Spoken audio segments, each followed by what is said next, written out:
Judiciary Committee today heard from the mother of Cheryl Minter, a Virginia woman who was stabbed to death at a bus stop back in February.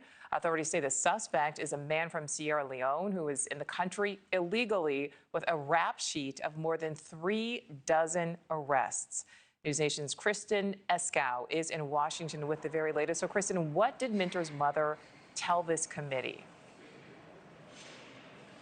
Well, she ultimately said, Nichole, that her daughter's death should have never happened, and she expressed that frustration to the committee. We also heard from several top law enforcement officials in Fairfax County, Virginia, along with the former Republican Attorney General Jason Miyares. Now, the 41-year-old died in February after she was stabbed to death at a bus stop in a busy area of Fairfax County, Virginia. The attack appeared to be at random. Officials say the suspect, Abdul Jallo, was in the country illegally from Sierra Leone. Court records show he had previously been arrested more than 24 times on multiple charges, including malicious wounding. And we heard Cheryl Minter become emotional as she talked about her daughter's death and the impact it's had. Take a listen to some of what she said. I am here because a system failed my daughter. If not for these failures, I could be sharing a cup of coffee with Stephanie this morning rather than speaking with you all today.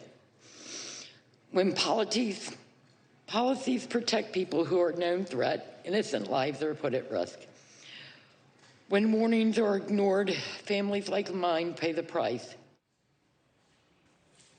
And this isn't the only Northern Virginia community that's come under scrutiny by this committee. The committee Republicans announced that they'd also sent letters to law enforcement agencies in Arlington County and Falls Church in Northern Virginia, seeking more information about allegedly a lack of cooperation with federal immigration enforcement agencies, Nichole. All right, so Kristen, how are Fairfax County law enforcement officials responding to this now scrutiny on their policies?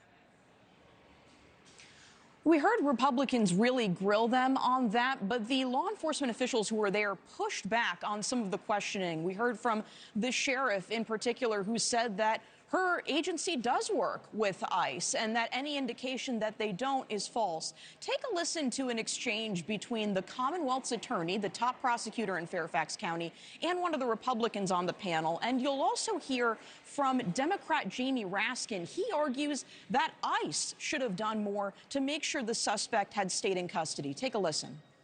Mr. Descano, your policy tells prosecutors to give lighter treatment to defendants based on their immigration status. And why are you protecting criminal illegal aliens more than the people of Fairfax County, the citizens?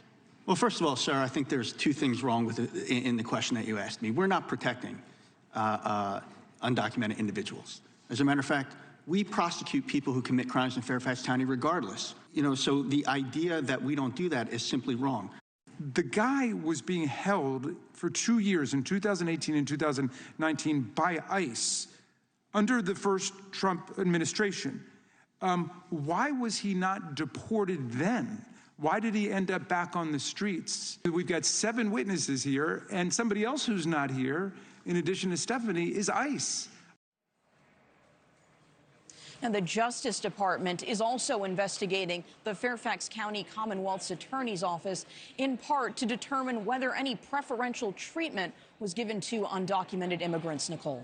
All right, Kristen Eskow, live for us there on Capitol Hill. Thank you. Thank you for watching. Subscribe below and download our NewsNation app right now on your phone, and you will get fact-based, unbiased news for all Americans.